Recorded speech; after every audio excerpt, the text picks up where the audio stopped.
Hello, ladies and gentlemen. Welcome to a GeekVerse review. My name is Travis Snail, and surprise, surprise, we thought Bumblebee and Aquaman would be it for 2018.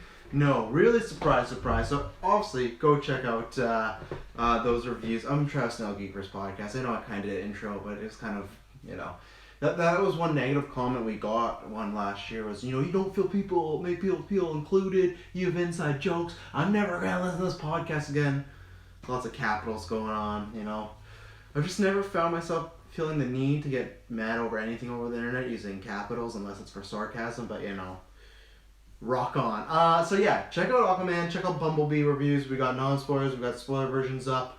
I'm not sure exactly what else dropped, but you know what? Everything from this review backwards, just check it all out. It's tons of fun. We had a great year. You got this review coming out. I'm going to do a very quick review of the Spider-Man PS4, the last DLC, and then I'm going to be reviewing Vice. The reason I haven't is just because Christmas. This movie came out, but it came out a bad time where I was already having to see Bumblebee, the GeekVerse Christmas party, then family was in town, so catching up on some stuff. And then also, we don't know exactly when, but if you're listening to this live, tomorrow, I don't even remember the name of it. What is that Black Mirror thing that's dropping? Black Mirror movie dropping tomorrow. They keep calling it event Bandersnatch. That's dropping tomorrow. So at some point, me and Dylan are going to do a review. We've done the review of the past two seasons. So we got lots of reviews still coming out, and we got the bloopers episode for 2018. The bloopers best stuff. So we got a lot of stuff still coming. So, it's close to being end of 2018, but we're not done yet, ladies and gentlemen. Just when you think you're done, they pull us back in. What are we talking about today? Speaking of Netflix, Bird Box. So this is a movie that I was interested in when I saw the trailer initially. Now, I'll give you this preference too because I know there's a lot of comparisons to it. I've still not seen A Quiet Place. I'm seeing A Quiet Place before the end of this week because I'm trying to narrow down my best of 2018 films. I'm never going to see everything I want to because I live in Low Colon and it takes so long to get certain movies, but I'm trying to see as many as possible, or the ones that people said, hey, you should really see that. So I've meant to see this, so I've heard there's lots of comparisons, so if that helps with the review, I've not seen that at all. So I've been interested in the trailer. The reason I brought that up because when I threw that in the trailer, lots of people, or threw that in our GeekVerse group chat, lots of people were like, oh, that looks a little similar to Quiet Place. So, okay. Watched trailer, was excited, put it on the calendar. Like I said, busy Christmas week, finally got around to watching it. I'd stay away from Twitter because I'd heard it was popular, and that's what I'm going to talk about today. I'm going to give you a review.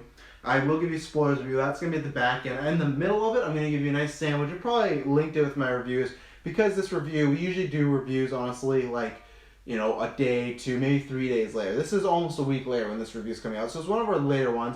Christmas season kind of messed me up, but that's what I'm going to do a review, but I'm also going to talk about a little bit what this means for Netflix. Because yes, obviously Netflix is a huge thing, but I think it warrants to talk about that. I think this is their first mayhem. That's what I'm titling this episode as, or this review as, because I feel it's that way for movies, and that's what we'll talk about for TV. They've had tons of stuff, but for movies, I don't know. So, but the movie itself, I was excited as the trailer, and then I got very excited when I found who was directing it. I think how you pronounce her name is Susan Breer.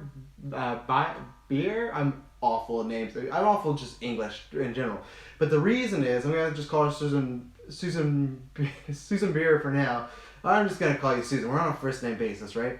Night Manager. Night Manager came out a couple of years ago. I'm a big Tom Holland fan. I am a big Tom Holland fan. I'm a Tom Hiddleston fan. I'll tell you why I said Tom Holland in a second. I'm a big Tom Hiddleston fan. Obviously, Loki got me, affiliated with him. But I've loved his work outside after that. And I heard he was in a miniseries. Excited about that. And that was great. And that was the one where I was on the bandwagon with everybody. Where I went, oh, he could definitely play James Bond after that. So I really like that. Water drink. I really like that. The cast was good. Even though there were some people I didn't even know when I was watching this movie was in it. And then they were just popping up. Because I didn't investigate too much. It was Susan Breer. I'm going to go Beer. That sounds better.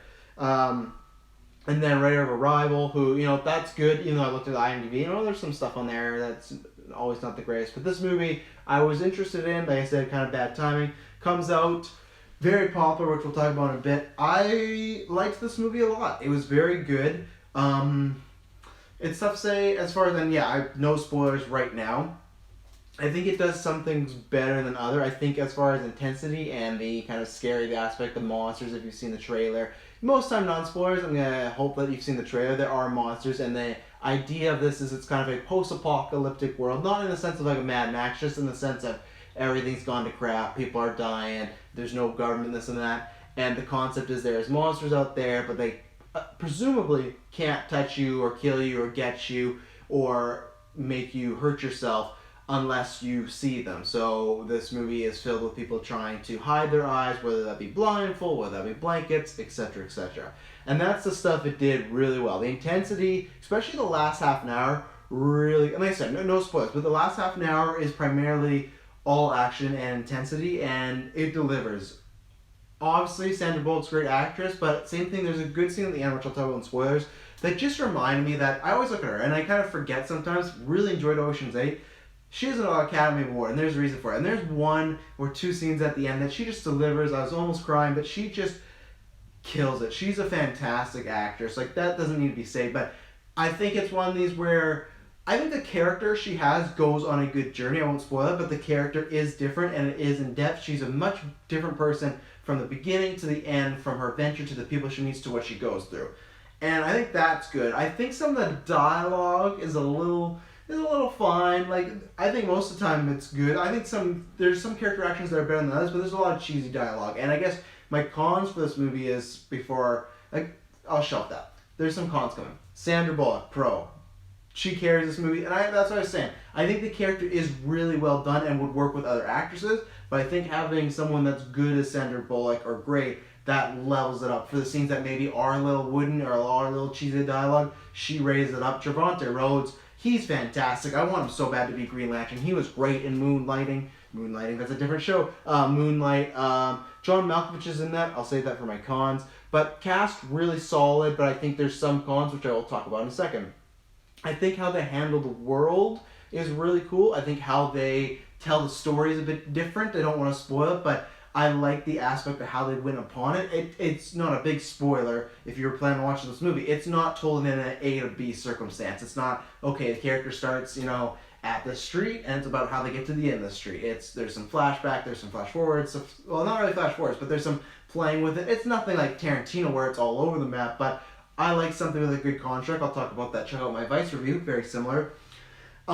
Score was great. Trent Reznor is just, I'm biased. I'm a big Nine Inch Nails fan, but I think he's transitioned well over to film, with the two being Girl Dragon Tattoo and especially The Social Network. I know he's done other ones, but those ones really stood out for me, and this was really well done. Acting was good.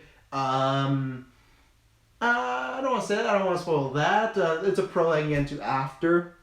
I think it's a movie that if you kind of like a monster sci-fi horror movie, and there's sci-fi elements just to it, just with the monster. It's not so much science fiction of like, dealing with extraterrestrials or something like that. It has a good kind of outworldy, otherworld aspect to it, but still grounded. I like the world that they made as far as the rules, the blindfold. They do some clever things with that. They introduce some. That's what I like. I'm trying to tiptoe around it. They introduce some fun elements of the plot that you don't see coming, that don't deter from it. It's not like, oh, this is a gimmick, oh, this is just to buy more time. Everything kind of happens for a reason, or it feels like it's happening for a reason. It's very well done in that aspect, because it's not just, oh, it's the monsters, this. And like I said, I think to me, the biggest pros about this are Sandra Bullock, are the world building and the intensity. I think for me, this movie is one I really liked. I think I would watch it again, but nowhere in the near future. It's not one that I have to run out and see, but it's still one I would recommend. I recommend it to the other geeks. I guess run out and see it's on Netflix, but it's not one that I go, man, in a week I'm really craving to watch this. I understand what it was. I got the point. I think some of my cons will transition into now. I think there are some, because a lot of the movie, the movie's in chunks, I'd say. I'd say there's about 3 chunks. I say there is, I won't say where it is. There's one chunk where Sandra Bullock's with a lot of people. You've seen in the trailer, that's where Trevante Rhodes is, that's where John Malkovich is, B.D. Wong, some other people, I know I'm probably forgetting some people, and there's some people I don't want to talk about because maybe they're not in trailers. I only saw it once, so I don't want to spoil. That stuff feels a little generic. There's nothing really new to it. And that's where, for me, I haven't seen Quiet Place, so I don't know how the monsters exactly work in that, how they outsmart the monsters, things like that. So to me, that stuff is all new or unique as far as the world, her dealing with the monsters, her dealing with this new, kind of a post-apocalyptic world run by monsters. The people in it, it's very generic. John Malkovich, and I'm sorry if these are spoilers, but I'm going to give you some character description. John Malkovich just plays your classic old guy who's mad at everybody, who's just a brick. And, they give him a little reason why. but not really. B.D. Wong is in this, and he does not play the exact same character from Jurassic World where he's an evil scientist, but it just feels like that there's a moment in the movie when they're talking about what's going on, and he's the character that steps up and he goes, okay, here it is, and he gives like a lot of scientific exposition, and it's like, man, is this all you get nowadays? You know, what's this dinosaur about? B.D. Wong walks up, well, this dinosaur. So he does a lot of that, and a lot of the other people around them, there's not really anyone that stood out. Trevante Rhodes was good, and his character is actually well done, but he's also a very good actor. But John Malkovich is. B.D. Wong is. That's what I'd say. Other than Trevante Rhodes, another character I won't spoil that's introduced at some point with this group. They're all kind of cookie cutters. It's all kind of like your zombie survival game. If you threw a sheet, like, okay, you need the old asshole, boom. You need the science guy, boom. You need like the swearing kind of teen that's like, oh, screw this fuck. Who is Machine Gun Kelly? And sorry, this is my spoiler, but his character is just always this fucking sucks, or holy fuck. Like, it's just like, I know, but he literally has a line kind of like that. And it's just, he's just the generic, like, oh, he's the young guy, the young hipster, druggy guy who's just gonna, you know, he's cool, but he's still gonna say just swearing and just be like, oh my fucking god. Like, they're very cookie cutter. And that's the part where I still liked that, but that's where I kind of kept it from being out of this world. There's even elements, that's where I find the elements that they introduced with the world and the monsters, that's kind of fun. There's one teetering in the middle, but even when they introduce certain other characters, you kind of have a feeling of where it's going. And even then, the characters are not that interesting. You don't get a deep dive on anyone other than Sandra Bullock. And I'd say Trevante Rhodes, you get a good dive on him, but not as rich as I say you would with Sandra Bullock. So I would, and I'll give my score at the top because I usually don't. We wait till spoilers, but I would give this. I think I'm gonna give it. This is my go-to last week. I gave Aquaman and Bumblebee the same score, so there you go. I'm gonna give it a 7 out of 10. To me, a 7 out of 10 is. A 10 is a movie that's an instant favorite of mine that I have no problems with, that I find entertaining from start to finish, that I have really no cons with, like major cons. If someone's, I would have preferred that claw to be red instead of green, oh well, I'm not going to talk at a point. 7 to me is a watchable movie that I really enjoyed, that I would recommend, but it's not one, like I said, that's Alice World, one that I'm going to keep watching over and over. It's one that maybe in 3 years back, oh, I really like that. I'm going to go back and watch Bird Box. Could be sooner, but I think it's a really good movie, and like I said, I'm excited that I am going to see Quiet Place, so I'm excited to see those comparisons people have made. But I would recommend this for if you like, sounds like that type of movie, if you like sci-fi aspects, if you like horror aspects.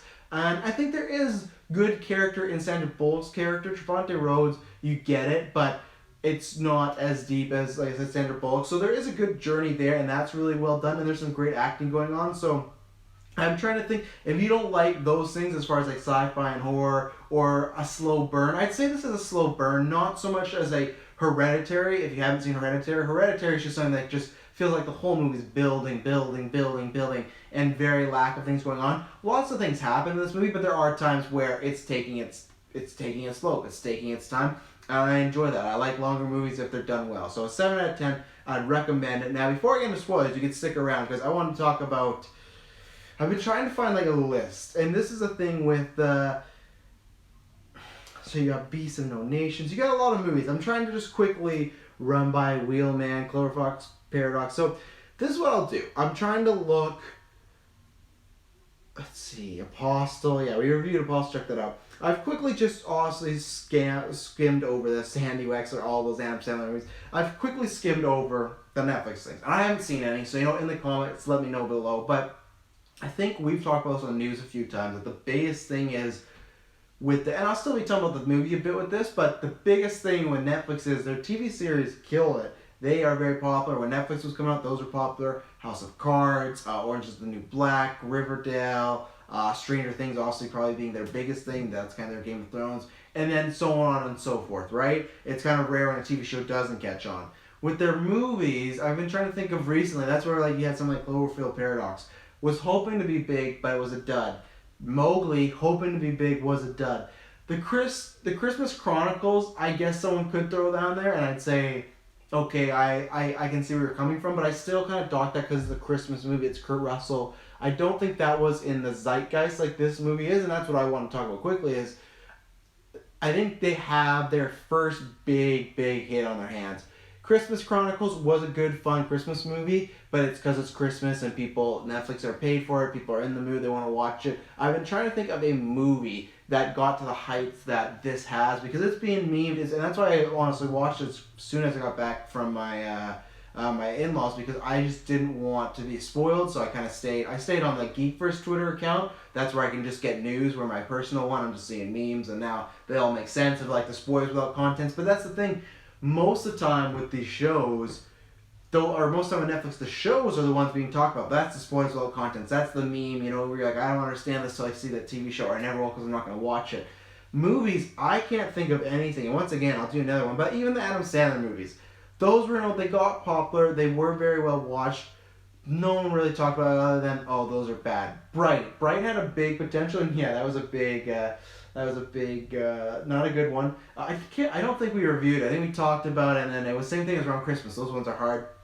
And that was the same thing where it had this world set up, had Will Smith, something different. Looked like it could potentially be a big hit for them, and it wasn't. Just no one was talking about it. And people, what I mean no one, I'm being like hyperbolic. Of course people are talking about it, but they're talking about it in the wrong ways. Is kind of what I mean about it. They're not talking about it as, even this people aren't, I don't think, going to talk about it as the best film of 2018. But the fact that it's the talk of the town in a time where, this is why, to me, that's why I want to bring it up on the cast, is because if this came out at a quiet time, if this came out in January, if this came out sometime maybe mid-February where not so much stuff was going on, like a How to Train Your Dragon or a Lego movie, movies that are clearly just for a family, I would understand. Think about what's out right now. You got, yeah, it's older, but Spider-Verse, which is just catching on big time. Box office-wise, it's another thing to talk about. It's doing good, but it's not like a runaway huge hit. But people, all I see on my Twitter, people can't shove about Spider-Verse, and they shouldn't, because it's one of the best movies of the year. Then after that, Mary Poppins. Another big family movie. You still have the Grinch kicking around during Christmas. And then you got Bumblebee and Aquaman, same day. That to me shows that this is a big, big hit. And as far as like it goes to the content of the film, I think it's a good movie. And that's why I'm rolling this into my recommendation, my final rating before I get into spoilers. It's a good movie. And that's where, for me, it's kind of like when we talk about video games movies, where Tomb Raider, I thought it was a good movie, like a fun, enjoyable movie, but it was still not enough to get people talking about it. This is a good, very good movie, and Netflix doesn't really have those. And if they do, they didn't, and something like that's the thing. Beast of No Nation. Beast of No Nation is not going to catch on the way that a Bird Box was. That's a very depressing movie. It's an Academy Award movie. Same thing as Roma. Lots of people watch Roma.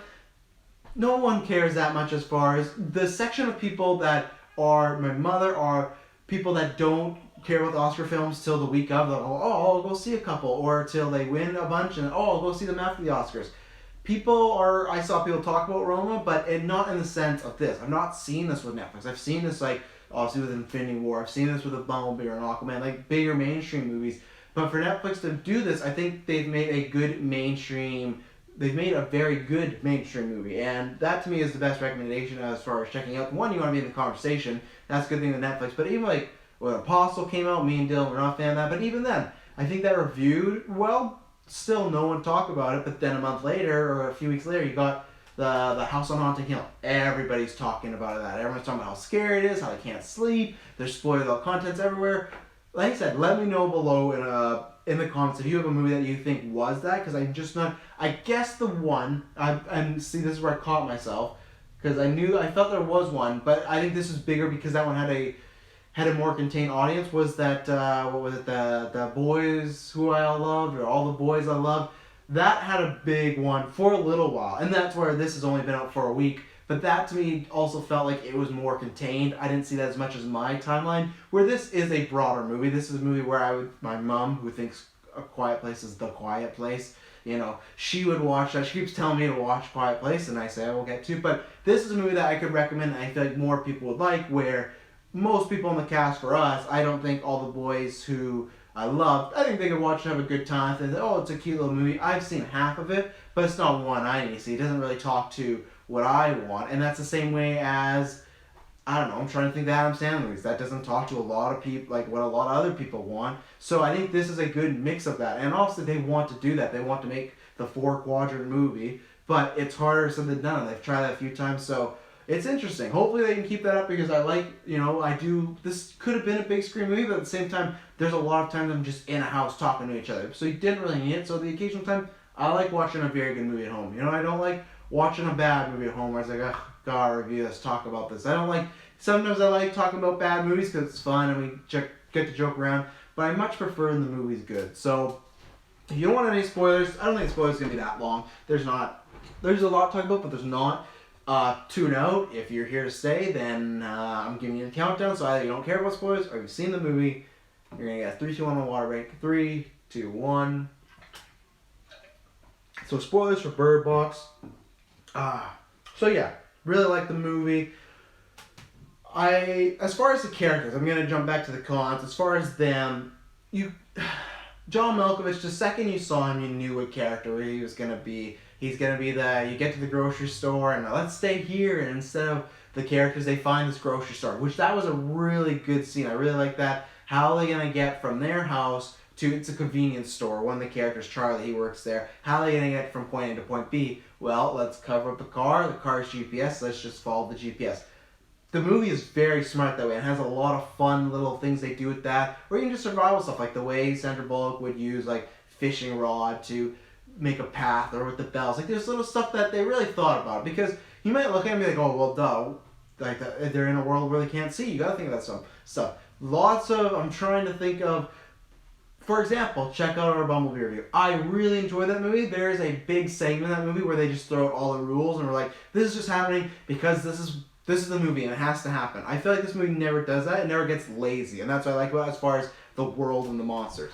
The characters, I feel, like I said, I like Trevante Rhodes' character, Tom, and I like Mallory. I like them a lot. I feel she really grew as a character. You can see from the beginning of the movie that she is a homebody in the worst sense. She doesn't talk to her family. She is a painter, so, kind of some fun, irony there with her not being able to see. But all her paintings are dark. She does not look like she's in a great place. There's just one line about how I can't remember specifically, but how the person that knocked her up left her. Well, I don't know if that was seeing them or a dating thing, but either way, she's on her own. She's not, her dad was an asshole as well. So, you get to learn throughout the movie, but you see that there's a reason why she's not talking to anybody other than her sister. Her sister seems, they're still in a good relationship, played by the great Sarah Paulson, but it's like the sister has to force that they can have time together. And not in the sense that when she's going to the hospital, leave me alone, this and that, blah, blah, blah, but it feels like she is taking care of Sandra Bullock's character and wants to help her sister. And you get that throughout the movie and you see how she is, whether by choice or not, pushes the kids away, one being her own and one being, I can't remember that girl's name. I can try and find out on IMDb quickly here and not stall a review. That would be good. Olympia, what a name. When she comes in the picture, says, please take care of my child, great. That was a great scene. Her character moments with people are really good. Even John Malkovich, who is a very cookie cutter character of an asshole, their conversation about how you learn her dad's an asshole, really well done. And I'll get back to John Malkovich in a second because it's always good to start with a pro. Try to be positive around these parts. You see her change, and you see she calls her kids girl and boy. She's clearly was not wanting to be a mother. Clearly did not want this life of having to be, one, by running away from fucking monsters, but two, forced in a household with strangers she's never known, forced to talk. At one point, Olympia talks to her, hey, what about your family? And she refuses to talk, makes up some excuse. It takes a while for Tom to even connect with her. Even then, she attributes that to, the only reason you're talking to me is because, the world's ending. He goes, maybe, but that's what I mean. She puts up these barriers, right? Obviously, the barriers came down with Tom, and then and you see that with the kids, as far as you feel there is a little, she almost neglects both kids. She's not treating them like kids, she's treating them like a pet project, because in her mind, she has to do that. She has to survive, and she has to make sure these kids have to survive. And that was a great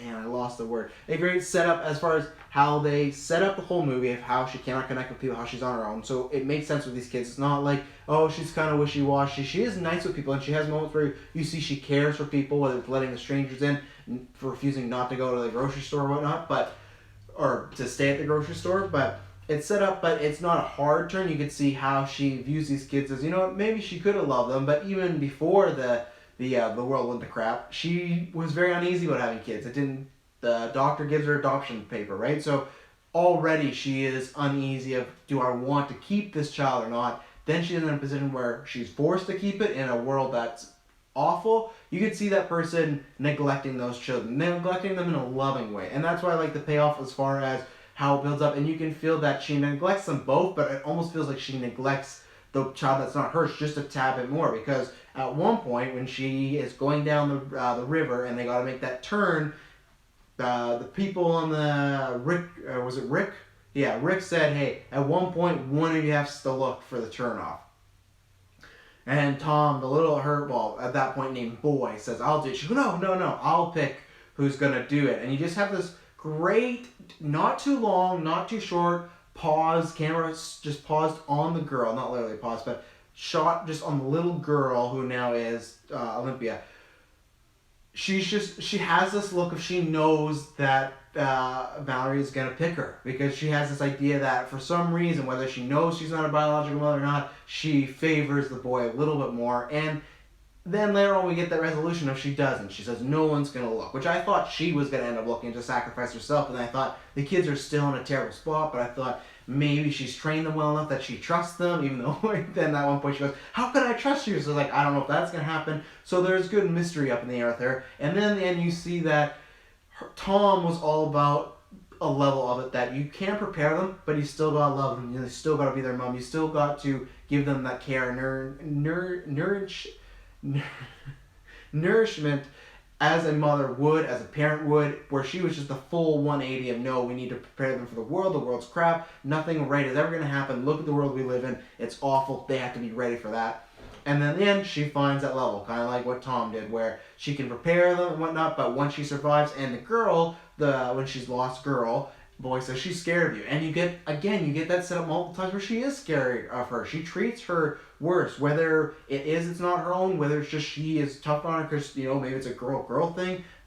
It's a weird thing to say, but I had that many times with, like, if I had a nephew or a niece, I feel like I could be harder on the boy because it's just, you might understand where they're coming from because I've grown up as a boy. I know what I'm going through. I can't, sometimes that's where, when my daughter gets older, I will definitely relate and throw things to my significant other and say, hey, I never went through this as a child, so you either deal with it or you tell me what you went through so I can try and deal with it. She doesn't have that. She just lost her significant other. He shot himself in the head, which sucked. That was a little predictable, but it had to be predictable because you knew he wasn't in the end of the movie, right? But that sequence was good, but you just knew the way it was coming. So she eventually, she's scared of you, and she breaks down and talks to her on that level of how she loves her as a child, and she finishes Tom's story. That's the scene that choked me up. And that's the scene where it just reminded me, man, Sandra Bullock has an Academy Award for a reason. She's just a phenomenal actress. And that was good, because sometimes people can just really phone in those scenes. And it feels weird for the emotional scene.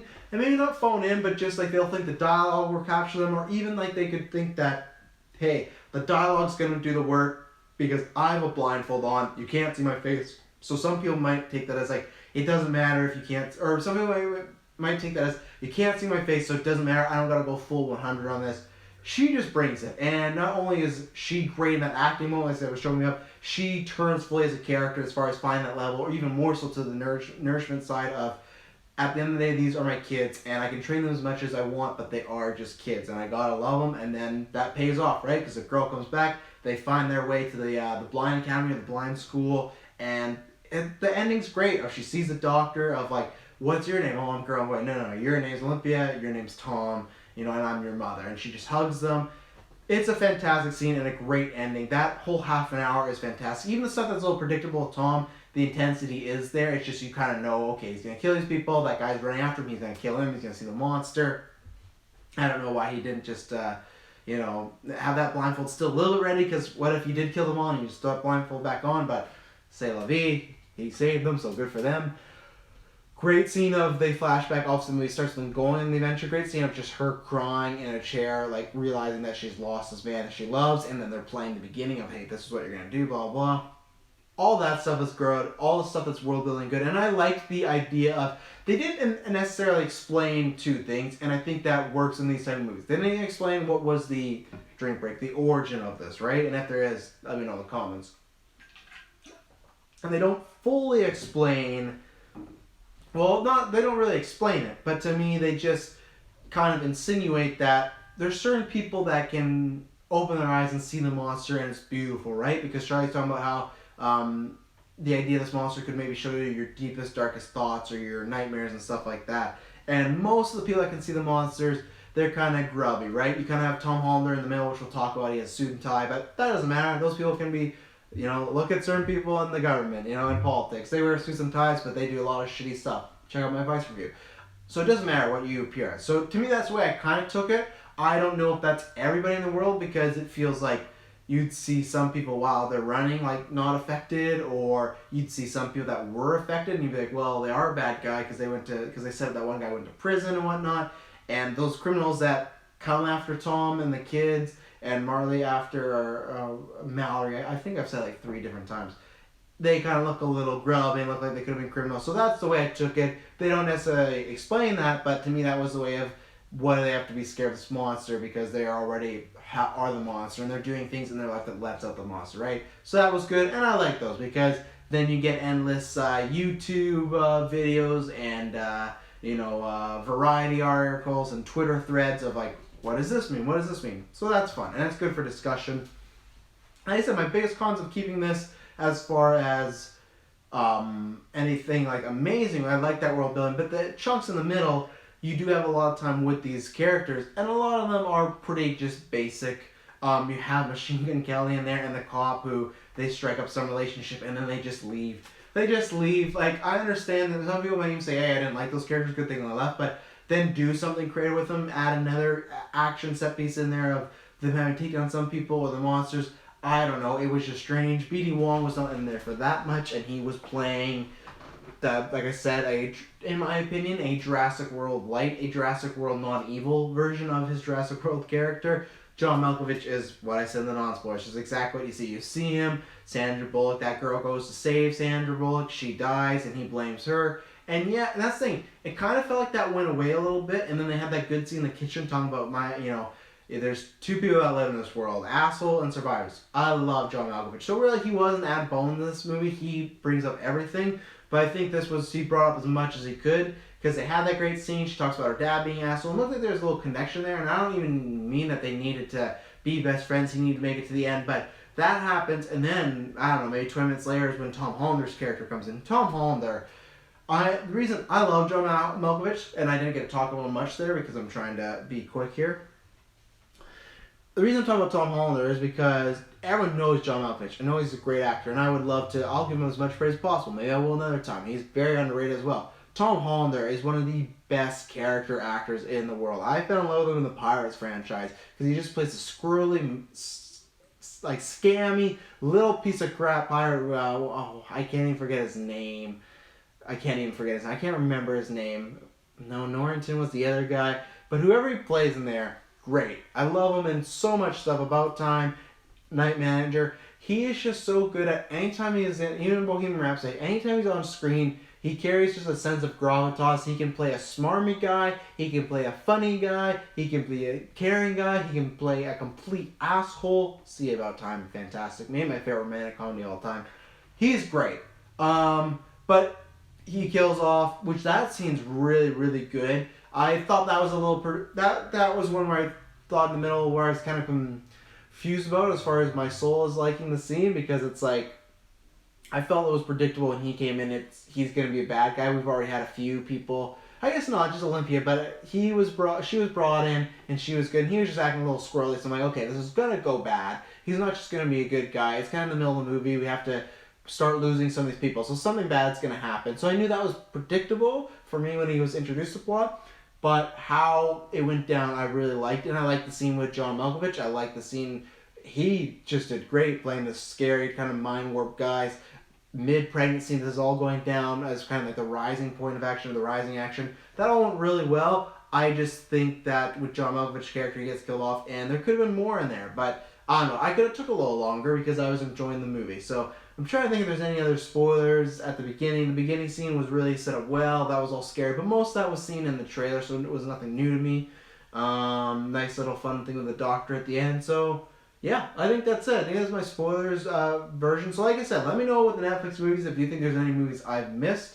and let me know what you thought about this movie, if you have any theories you want to talk about. But I think there's theories, but there's just theories where it's like, and maybe that's what keeps it from being great for me. It's not like a Blade Runner where it's like, this could go this way, this could go this way. It's like, this could be this case, but we'll never ever know. There's not too many signs. Other than, like I said, the people seeing monsters, we didn't see a good person that could see the monsters. So it's like, oh, what's the difference? I kind of just go, well, it seems like bad people or people with bad soul maybe can see this monster, right? And as far as what created the monster, what they look like, that could be anything. You can't really debate that because, like, my answer could be just as good as yours, other than unless we're talking to the director. So, like I said, let me know in the comments. Thank you very much for tuning in. Check out all the other reviews we got on the channel. If you like what we do here, please like, review, and subscribe to the channel. We're dropping tons of content in the back end here of 2018 and then tons in 2019. We got new retros starting up. Gonna be doing Lord of the Rings, The Hobbits. Those are gonna be fun. We got some other stuff. Patreon, if you really like what we do, for $1, you can get half our early and exclusive content. If you like it all, $5, then you get it all, and it's some good content. We have some great Star Wars casts up there, our 2019 previews for movies and video games. So thank you very much for tuning in. Whenever you hear from me next, it'll not be boring.